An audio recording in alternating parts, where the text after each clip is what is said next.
తన హయాంలో విధ్వంసానికి గురైనటువంటి అమరావతి, పోలవరం ఇవాళ మళ్ళా రీకన్స్ట్రక్షన్ చేసుకుంటా ఉన్నాం. వాటి గురించి మళ్ళా విషయం చెబుతా ఉన్నాడు. 72% పూర్తయినటువంటి పోలవరం 1% కూడా ముందుకు పోనివ్వకుండా కట్టిన డయాఫ్రమ్ వాల్ కూడా పూర్తిగా కొట్టుకుపోవడానికి కారణమైనటువంటి ప్రభుత్వం 5 ఏళ్లలో నాశనం చేశాడు. ముందుకు తీసుకెళ్లకుండా ఆ డయాఫ్రమ్ వాల్ ని మళ్ళా నిర్మాణం చేసుకోవాల్సిన పరిస్థితి, మళ్ళా 700 కోట్ల రూపాయలు ఇప్పుడు చంద్రబాబు నాయుడు గారి హయాంలో మళ్లీ దాని మీద ఖర్చు పెట్టబోతా ఉన్నాం. మళ్లీ పోలవరం నిర్మాణం మళ్ళా ఎక్కడైతే ఆగిందో అక్కడ నుంచి ముందుకు తీసుకెళ్తా ఉన్నారు.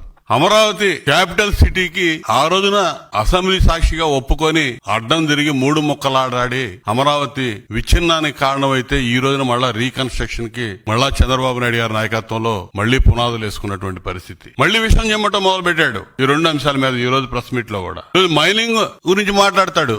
సిగ్గుండాలి మైనింగ్ గురించి మాట్లాడడానికి. మైనింగ్ పాపాలకు మొత్తం ఆద్యుడు నువ్వే. మీ తండ్రి ఉన్నప్పటి నుంచి వేసావు. ఓబులాపురం మైనింగ్ దగ్గర నుంచి ఇవాళ మీ అన్నయ్య జనార్దన్ రెడ్డి జైల్లో ఉన్నాడు. దానిలో కూడా నీ పాపం ఉంది. అక్కడ నుంచి చూస్తే నీ అధికారంలోకి వచ్చినాక ఏ విధంగా ఈ రాష్ట్రంలో కొండలు, గుట్టలు, ఇసుక, గ్రానైట్, సహజ వనరులన్నీ ఏ విధంగా దోచావో ప్రజలకు తెలుసు. నాశనం చేసి వదిలిపెట్టావు ఈ రాష్ట్రాన్ని. ఇంకా సిగ్గు లేకుండా మాట్లాడుతా ఉన్నాడు ఈ రోజు ప్రెస్ మీట్ లో. సూపర్ 6 హామీలు అమలు కాలేదని చెప్తున్నాడు. మొదటి సంవత్సరం నువ్వేం చేసావు అధికారంలోకి వచ్చినప్పుడు? ఈ రోజు చంద్రబాబు నాయుడు గారు 3,000 రూపాయలు 4,000 రూపాయలు చేసి పెన్షన్ మొదటి నెలలోనే ఏప్రిల్ నుంచి పెంచుతామని చెప్పి 7,000 రూపాయలు జూలై నెల 1వ తారీఖు పెన్షనర్లకు అందించి ఇలా భారతదేశంలో ఒక రోల్ మోడల్ గా నిలబడ్డాం. పెద్ద పెద్ద రాష్ట్రాల్లో కూడా ఇంత పెన్షన్ కోసం ఇచ్చిస్తున్నటువంటి రాష్ట్రం లేదు. నువ్వు 3,000 రూపాయలు అధికారంలోకి వచ్చినప్పుడు ఇస్తానని చెప్పి వెంటనే ఇస్తానని చెప్పి 250 అని చెప్పి పెంచుకుంటా పోయావు. ఆ విధంగా మోసం చేసావు ఆ రోజున. ఈ రోజున సూపర్ 6 లో ప్రధాన భాగంగా ఉన్నటువంటి పెన్షన్ ని 4,000 రూపాయలు చేసి అందిస్తున్నటువంటి ఘనత చంద్రబాబు నాయుడు గారి కూటమి ప్రభుత్వానికి. గ్యాస్ సిలిండర్లు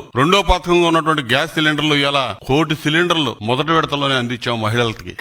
ఈ రోజు వచ్చే నెలలో తల్లికి వందనం ఇస్తామని చెప్పి ముఖ్యమంత్రి గారు చెప్పడం జరిగింది. ఫేజ్డ్ మేనర్ లో అన్ని కూడా చెప్పిన హామీలన్నీ అమలు చేస్తా ఉన్నావు. నువ్వు ఈ పథకాల మీద కూడా విషం చిమ్ముతా ఉన్నావు. ఓ పక్క ఇచ్చిన హామీలన్నీ అమలు చేస్తా వస్తా ఉన్నావు. నువ్వు విధ్వంసానికి గురి చేసినటువంటి నిర్మాణాలు మళ్ళా పునర్నిర్మాణం చేస్తా ఉన్నావు. పూర్తిగా కుంటుపడిపోయినటువంటి అభివృద్ధి, రోడ్లన్నీ నాశనం అయిపోయినాయి. చారిడి మట్టేసిన పాపన బాల. దాదాపు 1,500 కోట్ల రూపాయలు ఖర్చు పెట్టి ఇలా R&B రోడ్లన్నీ కూడా పార్ట్ హోల్స్ కానీ ఇవన్నీ కూడా రిపేర్లు పూర్తి చేసుకుని ఇలా నడవటానికి ఆస్కారం కల్పించినటువంటి ఘనత కూడా కూటమి ప్రభుత్వాన్ని.